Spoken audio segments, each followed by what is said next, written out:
Welcome back to Media Apocalypse, our series about threats facing journalism, news gathering, and the flow of information on matters of public concern in our democracy, and dedicated to exploring solutions, both legal and otherwise, for preserving the press function. I'm Sandy Barron, Senior Fellow at Yale Law School's Information Society Project and its Abrams Institute for Freedom of Expression. My colleagues are Professors Jeff Balkin and Scott Shapiro of Yale Law School and RonNell Andersen Jones from the University of Utah College of Law. The media in the United States that undertakes to cover and publish news and public affairs is largely made up of for-profit operations, and most have historically been dependent on revenues from advertising. In order to understand the current state of the media, and the extraordinary upheaval brought on by the dramatic use of digital players, it is important to understand how the advertising marketplace currently operates in the digital age. Indeed, in order to address solutions for the media apocalypse, you need an understanding of what, for many media, represent their most important revenue streams. We are going to be talking today to two people who really do understand the current advertising ecosystem. They both work for Ogilvy, a global advertising, marketing, and PR firm. Jeremy Katz is Worldwide Editorial Director for Ogilvy and co-founder of the agency's editorial studio. He leads the agency's editorial engagements on behalf of several multinational brands. Jeremy's also the co-author of Reframe the Marketplace, the total market approach to reaching the new majority. And prior to joining Ogilvy, Jeremy worked in the publishing industry for 2 decades as an editor, writer, literary agent, and consultant.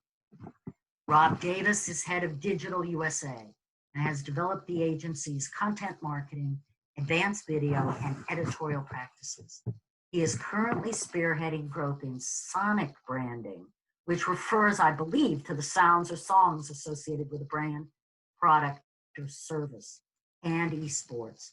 Rob's career began running the content and creative side in New Jersey, a pioneering ISP news startup acquired by Gillette. To get us started and provide some groundwork for this discussion, Jeremy, Rob, can you please give us the basics of the current digital advertising ecosystem? Who are the players that stand between the brand that seeks to promote itself online and the publisher of the website on which the user sees the ad or other promotional material? Jeremy? Thanks, Sandy. It's a pleasure to be here, and it's great to be able to talk to you all today. My colleague Rob and I will probably banter back and forth, as is our wont. We've done a lot of presentations together, and we call ourselves Mutt and Jeff because we just sort of talk amongst ourselves to an audience. But the ecosystem itself is, it's an interesting one, and it's changed dramatically since the advent of digital. Whereas before, there was a relatively direct connection between the advertising agency and the media entity that was mediated by a media agency, which may or may not have been part of a creative agency. Nowadays, that's significantly different because there are all sorts of intermediary players. There is still direct advertising spending that goes to a media company, such as a newspaper ad that would appear in a print edition or even possibly a digital edition, or a television ad that would be placed by a media company, media agency. And that's a substantial part of the business still. And we can go over some numbers later about that. But there's now also a substantial part of the business that has nothing to do with media agencies, and that's the programmatic world. So the programmatic spend will go from the advertiser to the media agency, and then to a supply side, no, a demand side server, and then to a demand side server, and then finally to the media organization that's going to be putting that ad up. So there's many more intermediaries in the digital ad space than there ever were before, and as a result of that, the dollars that an advertiser might apportion to their advertising budget are diluted tremendously between where the advertiser begins and where the consumer sees the media. Rob, why don't you elaborate on that? Yeah, I mean, it is one of those cases where everybody has their hand in the cookie jar all the way through the process. And I think that, you know, one of the things that we're seeing now in terms of how the advertising business is developing is a realization of that, and more companies trying to consolidate parts of the flow that Jeremy just went through within their own realm. So one of the interesting things that we see with companies like Google is self-service advertising, where essentially you can create media and buy your own media on your own and try to cut out some of those other variables, but then you end up cutting out some of the expertise you need in order to create the media program. So I think where we end up, I think, going down the rabbit hole a little bit is that we get lost in the cost of creative for the advertising without thinking about that as part of the overall budget required, right? So how much is your print ad going to cost? How much is your video ad going to cost? And what we really should be looking at is what's the ROI on the whole campaign, including all of the costs that Jeremy just laid out.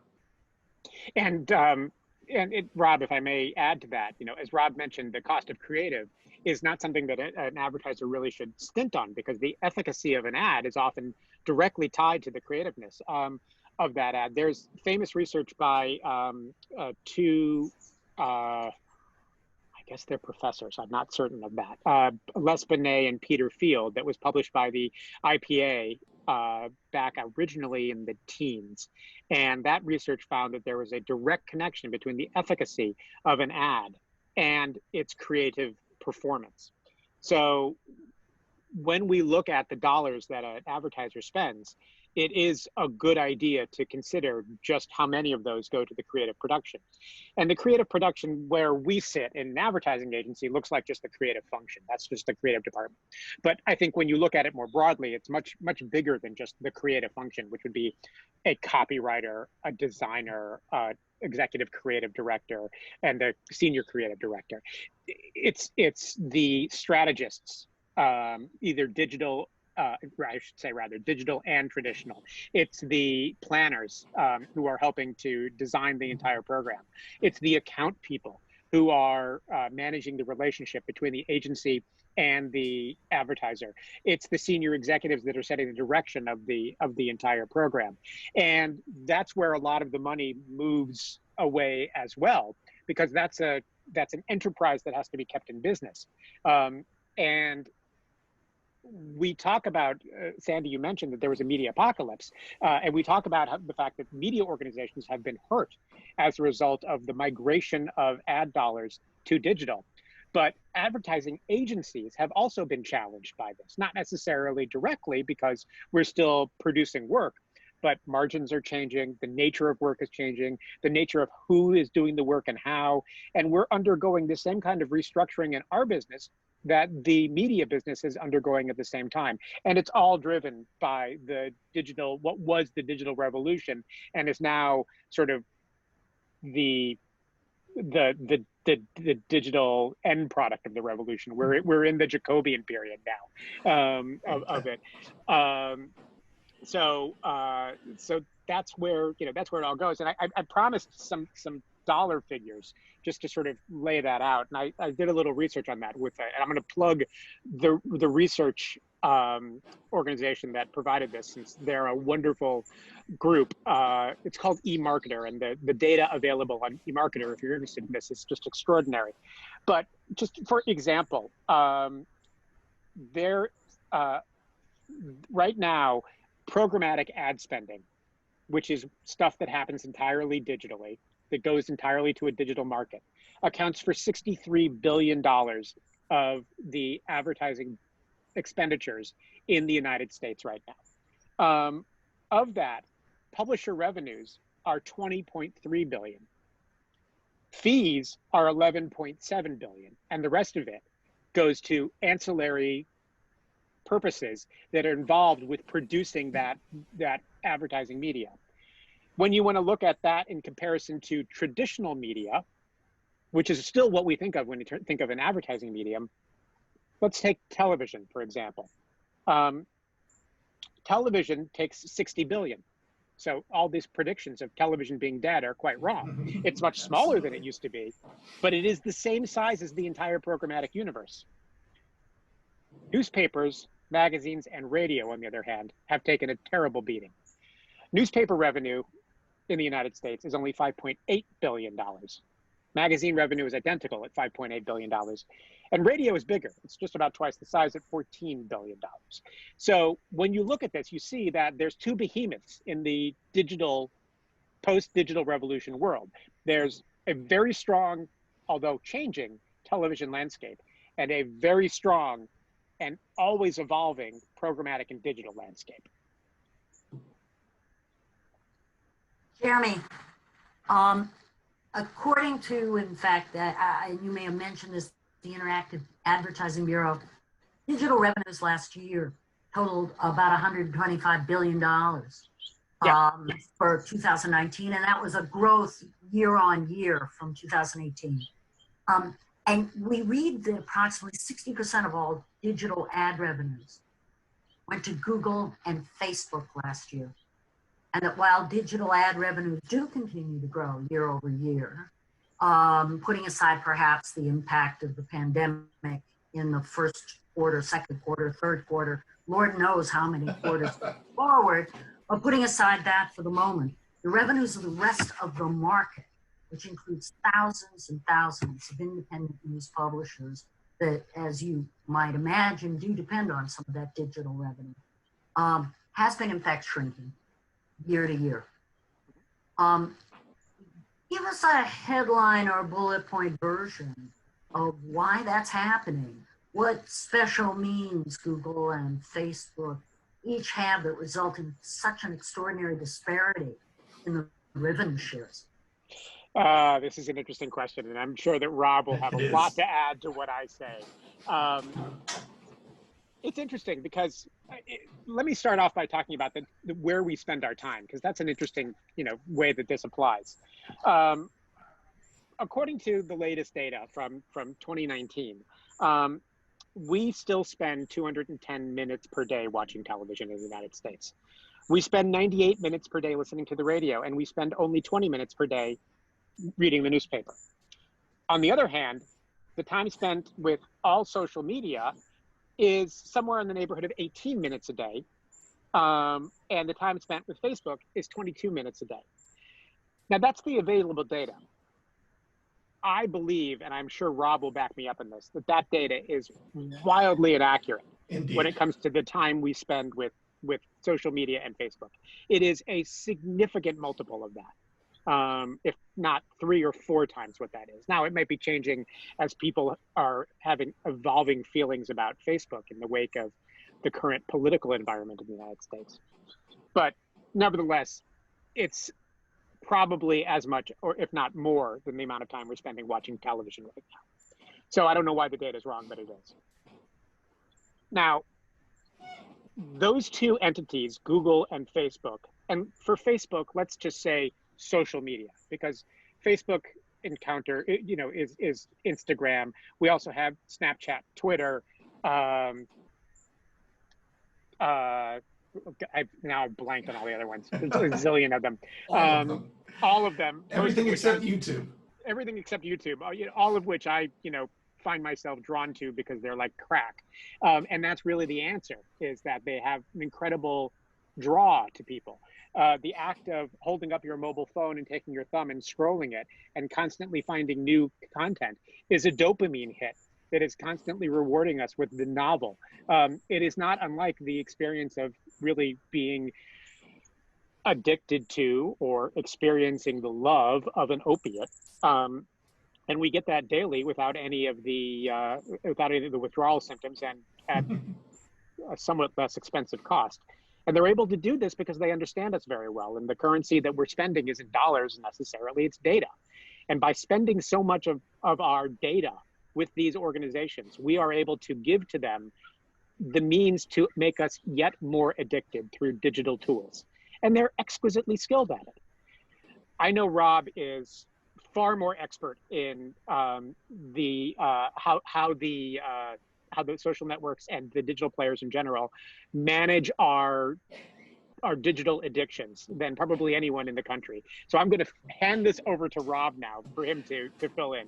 Well, Jeremy, I mean, look, everything you said is 100% right. The other piece of the puzzle, I think, is audience and reach, and the ease in which you can activate the audiences on platforms like Google and Facebook. So obviously, Facebook went out and built an audience before there was any advertising. Like, let's remember that Facebook's early days, there was no advertising on the platform at all. The advertising didn't kick in until they had built the audience.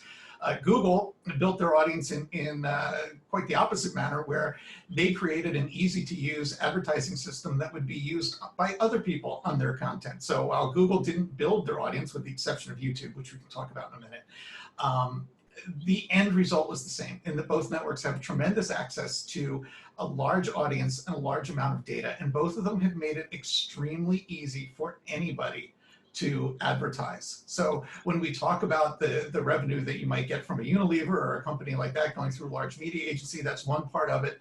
When you talk about the revenues that maybe would go to a local publisher that aren't anymore.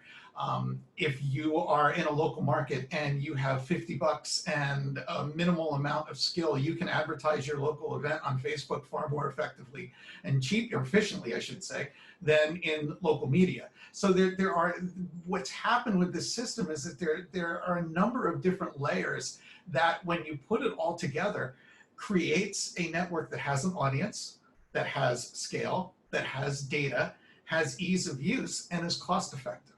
So it's very hard to turn away from those two platforms when they offer all that essentially at the click of a mouse. And what we're starting to see now is that more and more companies are turning towards the idea of self-publishing and kind of managing your own advertising. We're seeing some local inserts in TV, cable TV. It's been a business since the earliest days of cable TV. We're seeing a lot of that become automated now. There's the access to tools in the marketplace from the would-be advertiser has increased exponentially. So one of the things that we're starting to see more and more question about is, well, how much of this do we actually need the experts for anymore? So everybody that Jeremy kind of outlined in the funnel and gets a piece of the action in the advertising business. Part of the game now is to create software that takes those people out of the equation. And that, again, is another thing that Facebook and Google have been brilliant at. And oh, I'm sorry. Go ahead, Drew. no, I was just going to say, and Rob talks about the dollars there, and let me quantify that. We talked before about how the television annual revenues from the United States are $60 billion. Just Google alone is $40 billion. Social media as a whole, which is predominantly Facebook-owned properties, that's Facebook and Instagram predominantly, is $40 billion. So between those two things, you have more than the entire television landscape in terms of revenue. Yeah. I'm going to say I have a whole slew more questions, but I'm not allowed to completely dominate this one. So I'm going to turn it over at this point to Scott. Okay. Thank you so much. I mean, it's hard to overstate how important and interesting what you're talking about is.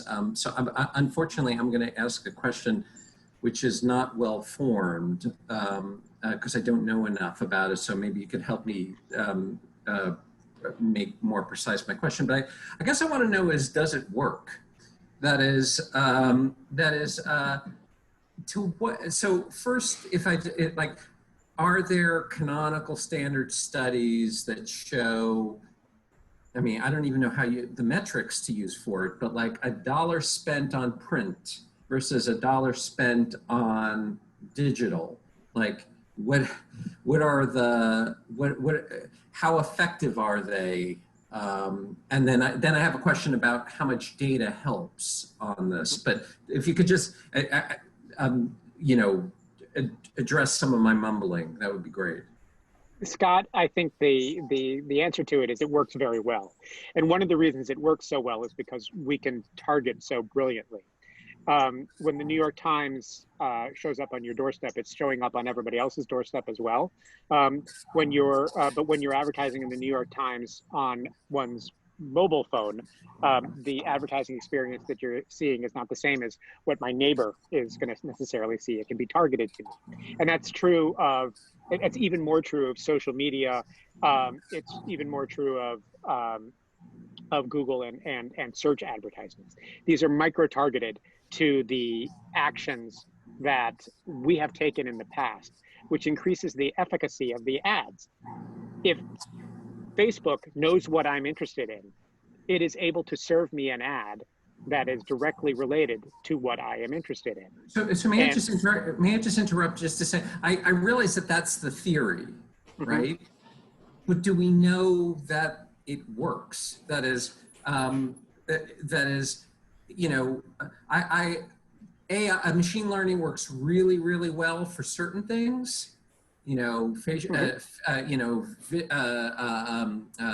recognition, natural language processing, one-dimensional things like Spotify works really well. Something that's so multidimensional, how do we know that it works? Well, so that's a Rob, let me say one thing and then I'll throw it over to you. That's actually a fascinating question, because this is the central conundrum of advertising anyway. As the famous saying from, I believe it was Wanamaker, I know half of my advertising is wasted, I just don't know which half. And you know, we know way more than Wanamaker ever knew. And we know that there are a number of proximate measures, what I'll call them, that tell us that we have achieved the reach we meant, that we have spoken to the people we intended to speak. We know that they have dwelled for a certain amount of time on a particular page. We know how deep into the website they have traveled. We know if they've gone from Facebook to another experience that we've curated for them, and any number of pathways that we've aligned for them. We can tell all that. Whether or not those actions translate into actual revenue for the brand is an extremely difficult calculation and requires the participation of the brand in a way that they're not always comfortable sharing outside their own walls, because now they have to be disclosing their sales, not just their sales volume, but their sales velocity.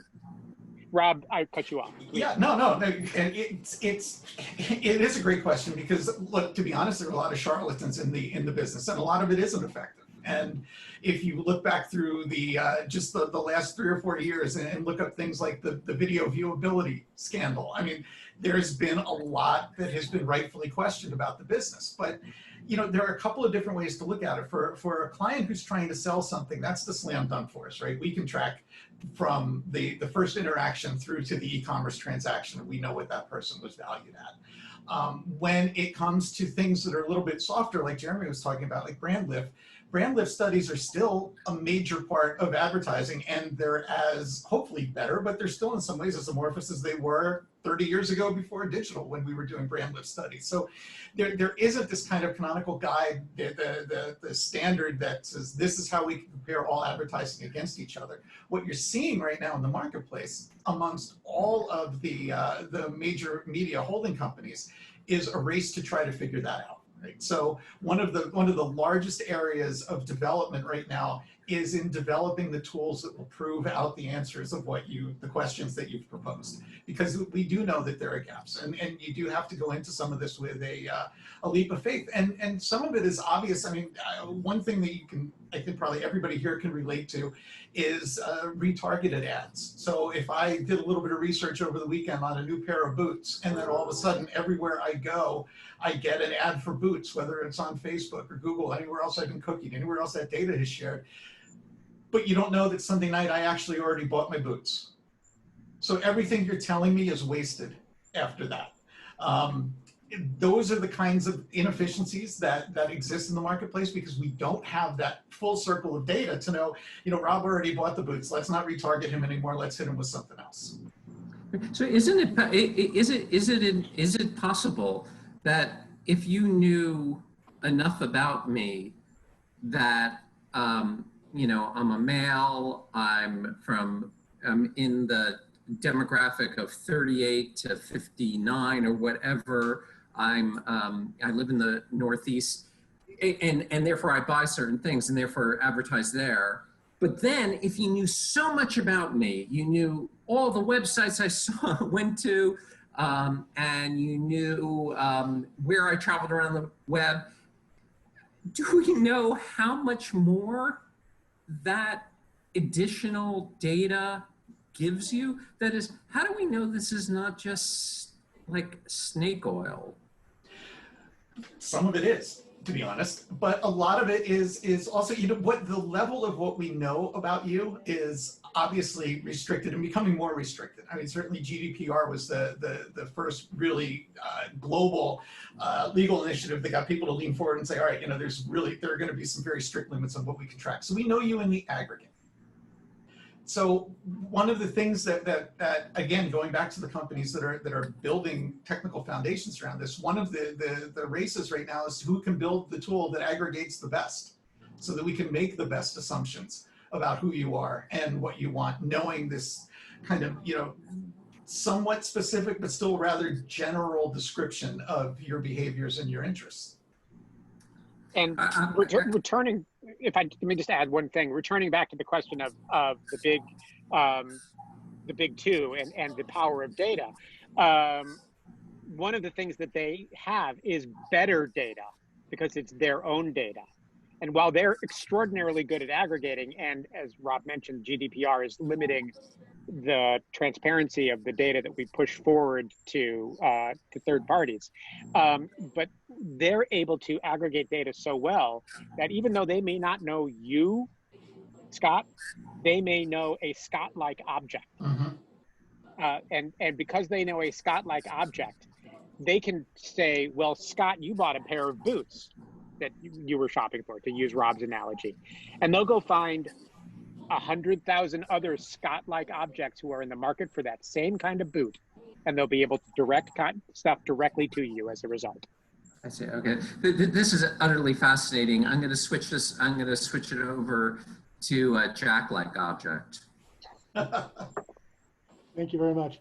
There's so much I want to say on the line of questioning that Scott was making, but I need to move on to talk about a slightly different set of problems. Here's from our concern here is the survival of newspapers and journalism. And so one argument people have made is that part of the reason why journalism is starved for revenue is because the revenue is all being soaked up by the two major players.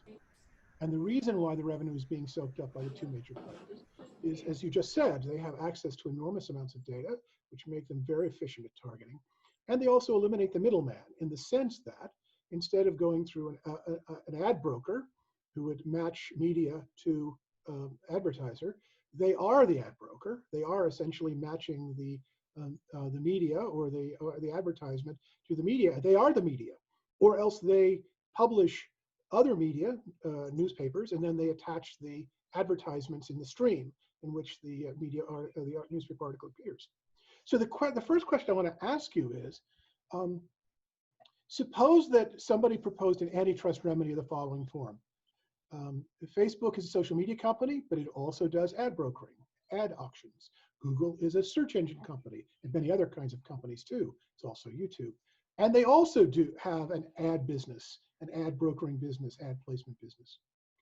Would separating Facebook's and Google's ad placement, ad brokering operations from their other operations, that is social media for Facebook, search engines, and YouTube for Google, and spinning those ad placement, ad brokering operations into independent companies be possible at this point? Would it actually be possible? Or is it just they're so stitched together that it's actually not a viable thing? And that's the first question, because when people talk about horizontal separation, a vertical separation of companies, as opposed to just breaking Instagram off Facebook, they're interested in separation of function. So the separation of the social media company from the ad placement. Is it possible? And the second point is, would it do any good? That is, even if we created another digital behemoth that was an ad brokering company, and what it did then was match Facebook with all of the advertising, would that help anyone? Would it be more efficient? Would it be less efficient? And would it do anything for the survival of journalism, for newspapers and journalists who are trying to produce news? So that's the first question I wanted to ask you. I think that's a question that's destined to get Rob and me fired. Well, I hope it won't. But I just wanted to know how to think about it. What's the right way? I will go ahead and answer it, heedless of my future, and we'll leave Rob to be more tempered. Is it possible to separate them? I believe it is possible to separate them, although it is messy. Those operations are so intertwined with the way that the content is produced, the way that we experience those ad platforms, and the efficacy of those ad platforms for us in general. You would have to keep the data gathering part of it with the network, because to do that, you would to spin that off, you would remove the draw that it has for people, and it would, I think they would successfully argue that that would be a death knell for their business.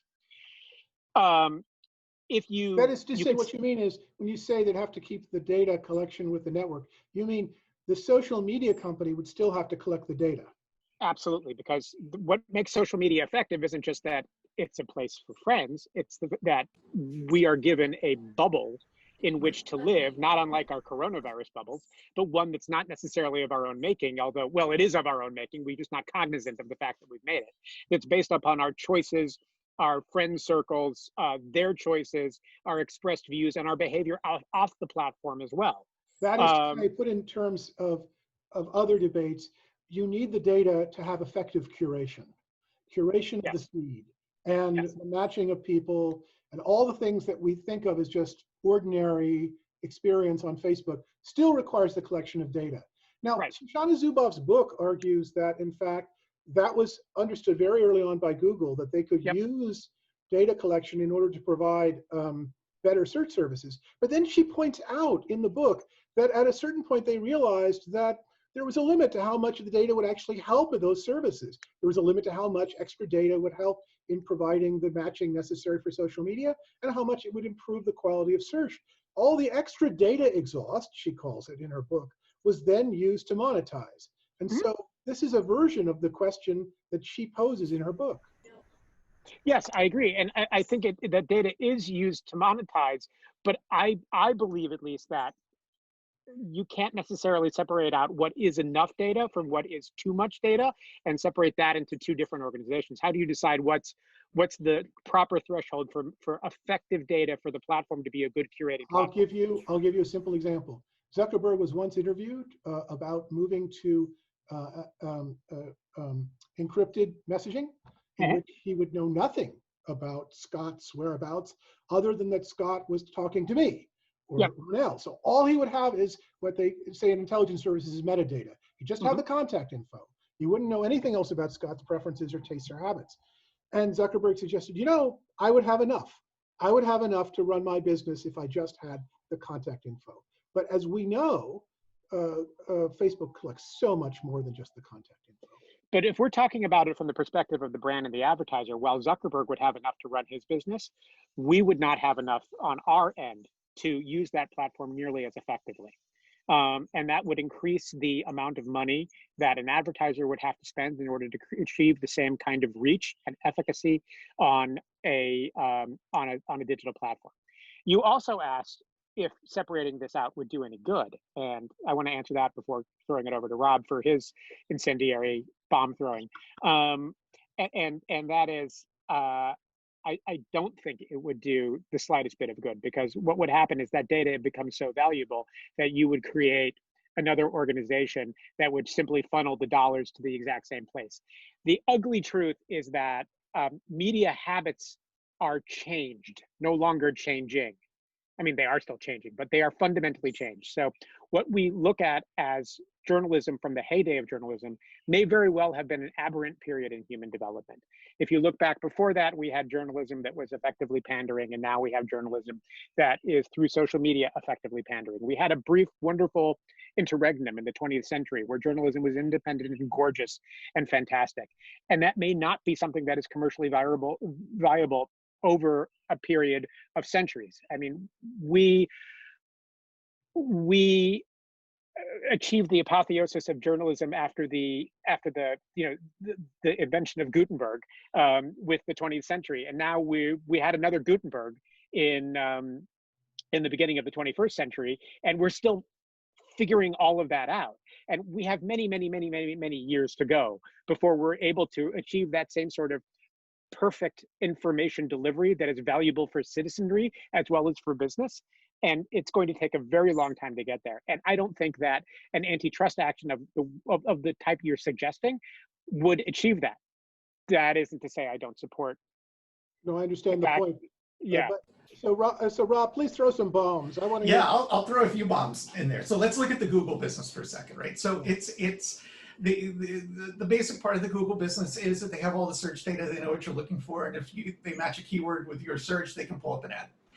That hasn't been the core of their business in years, right? So what we know from search data, the kinds of things that we use, the kind of things that Google use, are things like consumer intent. We can tell from how people ask a question, what they ask over multiple searches, not that, okay, they said boots, they want boots, but what are they really looking for? And how can we deliver to them a more meaningful search result? Now, on the surface, that should be great for a publisher, because the better your content is and the better Google knows the needs of the user, they're going to provide you with the click.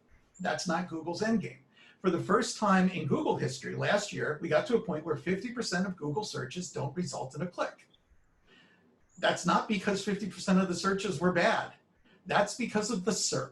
And this is the acronym that we all have to keep in mind from a publishing point of view now, the search engine results page, the SERP. Yeah. Google's job is to have you not leave the SERP. Right. So when you look at snippets and the left-hand bar and all the things that Google's doing with business profiles and everything that gives you information on the SERP so you don't have to leave the SERP, that's an additional win for Google, right? So they're not only just getting better at giving you a link to the information you want, they're getting better at giving you the information you want without the publisher. So the question is, Rob, why do they make money off of it? Is it simply because it's just more attention for them and they sell the attention? In other words, because they're not taking you to a place to buy anything. What they're doing is keeping you on Google. So you're saying it's just more valuable attention. Exactly, and right, and they're getting more use out of you. So take a look at some of the things that are going on with Google Maps right now. For Google Maps, a lot of the information that you get on Google Maps is straight off of the Google Universal SERP. So this is the whole idea is that you stay within the Google ecosystem to find everything you need up until the point where you're going to make a phone call or place an order. Right? It's the only thing they don't do for you yet. Right. And that's where the business is headed right now. One of the things that we're seeing a lot of content producers and publishers fight for is that attention. Rob. Yeah. If the ultimate goal is complete monopolization of attention and presence, which seems to be the goal, and not just with Google, but also with Facebook. Sure. The question is that a problem from the standpoint of the public sphere, from the standpoint of journalism? Should that be broken up, or is it futile to attempt to break it up? I don't know that it's futile, and I don't think it's a good thing. So take, for example, the Google snippet. All right, so the snippet is a new module, top of the Google search page, where Google will find a paragraph or two about the topic you're searching on from a number of different sites. Could be content publishers, could be medical companies, whoever it may be. And they're going to call up those paragraphs and put them on the search engine results page and say, this is what Google says is the best answer to your question. So you no longer are encouraged to look for what you think is the best answer. Google has decided. So one of the things you're seeing in the medical field right now amongst the large medical publishers is that everybody is vying not to get the most clicks, not to be the most visible, but to be the one whose information comes up on the snippet. Yes, and that's controlled by an algorithm. You can't buy it. Completely. You know, and that to me is a very, very dangerous trend. Well, so would breaking up this very complex set of moving parts into different entities be of any use? It might be more inefficient, but would it be of any use? Any use to Google, or any use to the benefit of society as a whole? Society, to the survival of journalism, to the survival of a vibrant public sphere, right? These are the concerns, of course, of our. It absolutely. I mean, I think it absolutely hampers the survival of journalism because it hampers choice. Right. So, and I think that's really what I wanted to get the point across about talking about the SERP is that what's happening with the search engine results page is it's going in the opposite direction of what it initially was. It initially was a place to give you choice. Now it's a place to limit your choice, and that's bad. Right. I mean, the gospel of the early internet was the maximization of choice. And Right. what we see is that its dialectic is turning into its opposite. We're going to go a little longer than the usual interview because we've got so much. I'm going to ask one more question, though, and then I'm going to turn it over to RonNell. Here's the question. Knowing the digital ecosystem as you do and its effects on how people talk, where they get information, how information circulates, are there any reforms to the digital advertising system that would improve the chances for the survival of journalism? And I mean especially not only national journalism, the New York Times and the Post, but local journalism, the St. Louis Post-Dispatch, the Kansas City Star. Or is it just simply too late at this point to rely on digital advertising revenues to fund journalism, especially at the local level? So I'm asking you the really big question that we're really organized around this show, which is there anything you recommend? Jeremy, you want to take the first shot at that one? Sure. And by the way, please don't put your job at risk in answering. No. Is there anything to be done? Structurally, I don't think any of the legal remedies that are available to us will change those trends. I think there needs to be a unification of social media and local journalism in a way that has not yet happened because those businesses are still too separate. And I think we need to have a new understanding of how citizen journalism can be supported and made more objective. That's two things. The other thing is a larger trend. And something we haven't yet talked about, which is the production and creation of content by advertisers that's delivered directly to media organizations through content marketing programs, which is a way to funnel money to journalism directly from creative agencies through media agencies, but excluding all of this programmatic digital world, and is high value because it provides great feedback for the brands, great brand awareness, or any of the other points along the brand funnel that a brand might be interested in. And it also employs journalists both at the local and the national level. It is growing. It's one of the few parts of the advertising industry, digital, pure digital, that is still growing robustly. And what is this thing? Once again, what is the thing that's growing? It's called a million different things. It's called content marketing. It's called digital advocacy journalism, which is our term of art for it. It's called brand editorial. But let's take the New York Times. So the Times has the Times Studio, which you'll see if you're looking at the Times online. You'll see a post that will be a sponsored post. This is as old as dirt. It used to be known as custom publishing. Sure. And now this has become an increasingly large part of the advertising ecosystem for media organizations. Yeah. Investing more in that on the part of brands is a good strategy for brands. It gets them closer to their customers. It allows them to achieve any number of different brand aims. It allows them to control the narrative around a particular topic so that they become essentially... I'm doing this because generally from the standpoint of 20th century journalism, this undermines the very point of objective journalistic reports. Absolutely, but there is a church state wall in these, and so we are dealing with the state, and we don't trespass over that. And the FCC has already weighed in and made very clear that in order for this to be done properly, it has to be labeled as such so that there is no confusion of the reader. Yeah. This is a way of producing advertising that is relevant for brands, relevant for readers, and supportive of journalistic organizations up and down the scale and across the different landscapes from electronic to the oldest of them all. So that's something to be done. Rob, you want to? Yeah. Rob, do you have any nuclear bombs you'd like to? Well, one of the frustrations that I have in these conversations is that what we're talking about are new ways to do old things. and new ways to advertise the way that we used to. When I started my digital career bringing newspapers online, I will never forget the argument I had with a classified sales manager when I wanted to have for sale by owner real estate ads on the website. He said, no FSBOs, that's going to eat our lunch. I said, somebody's going to actually create the website to do that. And sure enough, not only did they eat his lunch, but his entire meal every day, every 3 times a day. So when we talk about this, I kind of hear a little bit of that classified sales manager in that there are some other things to pursue too. So take a look at what's happened with Twitch.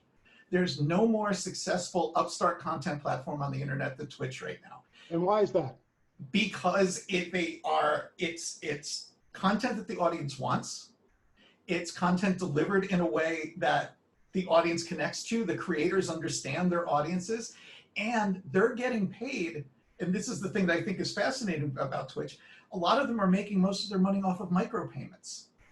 So they're collecting a penny at a time. And it's building up to Twitch streamers who are making hundreds of thousands of dollars a year. So there are other ways to approach rather than the kind of monolithic, we have to create a piece of content and then expect that an advertiser is going to come along, and start looking more at some of these other digital models that are working. What's working with, not just micropayments, but what's working with Patreon. It doesn't have to be a traditional subscriber relationship, but there are other ways to fund content that people want. And I think that there's a much richer conversation to have there than there is in trying to it's really revamp the old system. It's interesting you say that, Rob. For many years, people in journalism fought over micropayments. Mm-hmm. Some of them saying micropayments will be our savior, and others insisting micropayments will be death.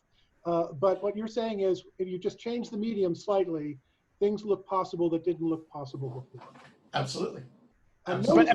These two moves. One move is to basically bring the advertiser more into the creation of the product being the newspaper. That's your, Jeremy, that's your story, in which a lot of this is sponsored content, right? And your story is you actually can do micropayments if you do it in a slightly different way, if you bring an audience in a certain way so they're excited about what's produced. And if you're really good, you do both at the same time. There you are. Indeed. RonNell. Can I just add one more thing to that to help prove Rob's point? That some organizations may need to evolve more than they seem to think they need to evolve. Look at the success of long reads or Medium. Now, those do not yet have the journalistic standards that we expect of the New York Times, the Washington Post, the Wall Street Journal. There is no reason why that model cannot evolve to produce that. And in fact, many of the journalists that I have worked with for decades now preferentially publish on long reads. How do they pay? In other words, how does it support itself? I don't know long reads model directly, but I do know that they pay fewer dollars per word than they would get from another organization. But they're able to have complete control over the content they produce, and they're able to build an audience as a result of it. And so one of my closest friends, who's a freelance journalist, makes most of his living, and it's a good living, from non-third-party media publishing. And he's translated several of these sorts of medium or long reads pieces into other paying media, like a film deal or a book that provides another source of income for him. So it's a different way of looking at the journalistic model. It's sort of an antitrust approach to it. It's decentralizing and breaking up the way that content gets created all the way back to the actual individual creator, him or herself. Just wanted to get that out there. Great. RonNell, I've waited much too long to give you a chance, but we're going to go a little longer. So please feel free to ask the questions you need to ask.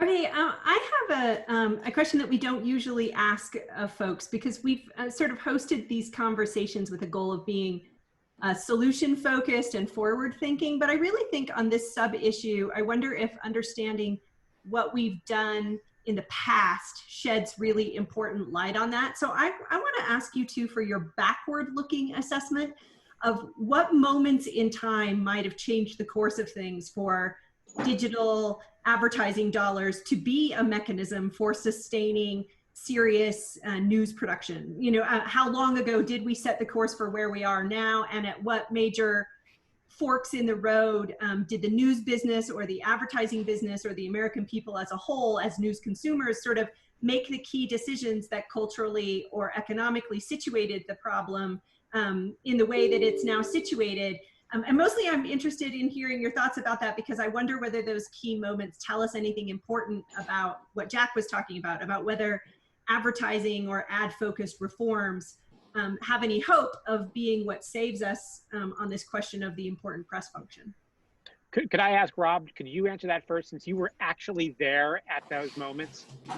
You were straddling advertising and journalism at the moment. Painfully so. Yeah. No, I think there were a couple of things. I think some of it was avoidable and some of it wasn't.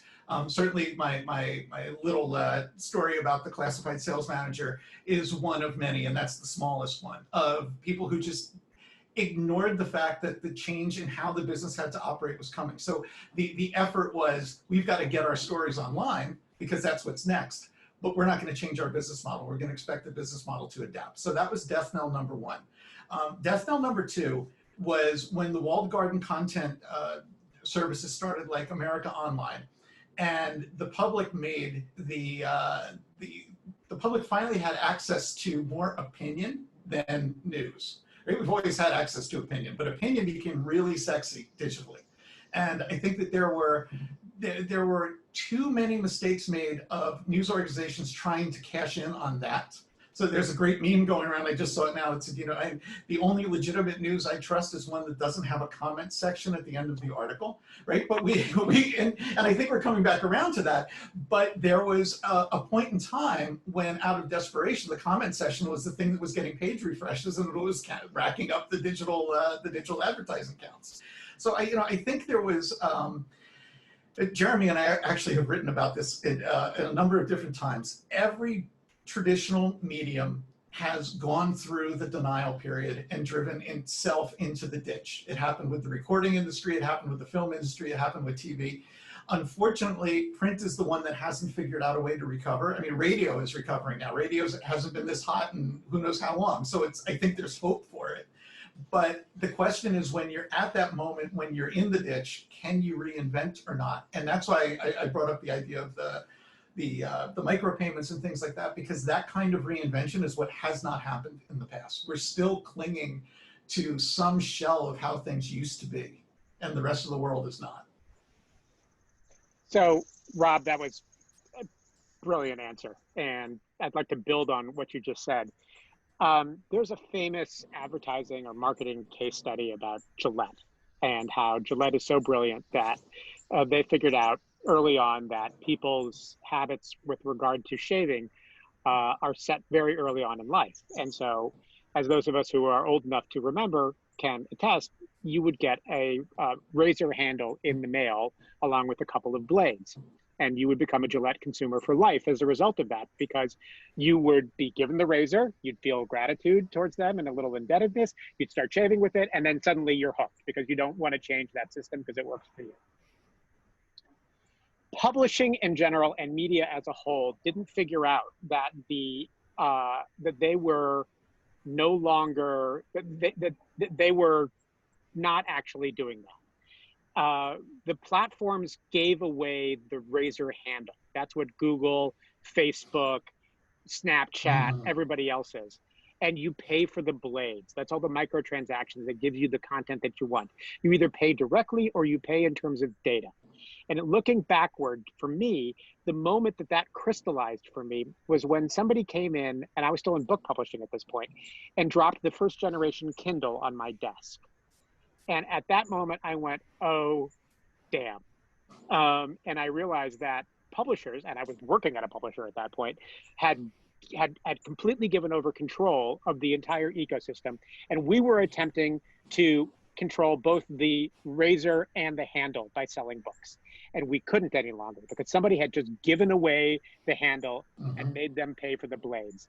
And so we played catch up from there on out, trying to monetize that, when already they had even taken a step further and hadn't just taken away the mechanism of our being able to price for everything, or charge for everything. They had then taken the pricing itself away from us and set a price premium of $10 as what a book was worth on digital. So that destroyed the whole industry. That was the moment for me, looking back, where I went, oh, this is where we all went wrong. And I think that analogy holds true across the entire media landscape. I have just one last question where I want to loop in the question of news consumers and how aware they are of all of this, right? How cognizant they are of their place in the wider ecosystem. Do you think that news consumers have more or less or the same awareness today of just sort of how the news that they consume is paid for? And I guess more broadly, do you think that that matters? I don't think that most people know how the news is paid for, but I also don't think that most people know what news is. So I think that compounds the problem greatly. But no, I don't think that I really don't think that there's any sense of appreciation for the fact that journalism is an industry that needs to be supported financially. It's not something that can be done as a hobby. And unfortunately, I think what we're up against now is that the hobbyists have taken over. So the ability to discern between opinion and news and social media requires a pretty sharp mind and somebody paying attention. And yes, we're seeing the platform start to make some really admittedly ham-fisted efforts at identifying, what's fake news and trying to put some value into what's actual news. I don't think that there is a great understanding of the marketplace about that. And I think you see it all the time by how many people will copy and paste an article that's behind a paywall. It's the most disrespectful thing to do if you understand how the business works and what the value is you get out of that content. Yeah, that's really funny, Rob. I, a couple of years ago, published an op-ed in the New York Times that was about the press and the ways that it's central to our democracy and needs our support, and the ways that we need to sustain it legally and societally. Then I, put links out to this on social media, and I was just blown away with the number of people who then, like within my own social circles, who sent me a note saying, "I'd really love to read this, but I've already used my 10 free articles to the New York Times. Would you copy and paste that and send it to me?" I was like, I think you're really staggeringly missing the point of what's happening. It was this sort of meta moment for me in thinking about that. It's really, really helpful to us, I think, to be able to think about the specifics of what's happening on your end, right? Sort of what's driving the dollars behind our attention spans, and also how those trends have changed. I think it's going to be critical to our ongoing conversation. So I really appreciate both of you. And one of the interesting trends is that I think, we look at what brands will advertise against and what they won't. Right? We are constantly dealing with advertising against offensive content, racist content, all the kinds of things you wouldn't want a brand next to. I don't know about you, Jeremy, but I have never encountered a position where somebody said to me, "We're advertising against journalism that's maybe not that great." Yeah, ever. Right? Ever. Yeah.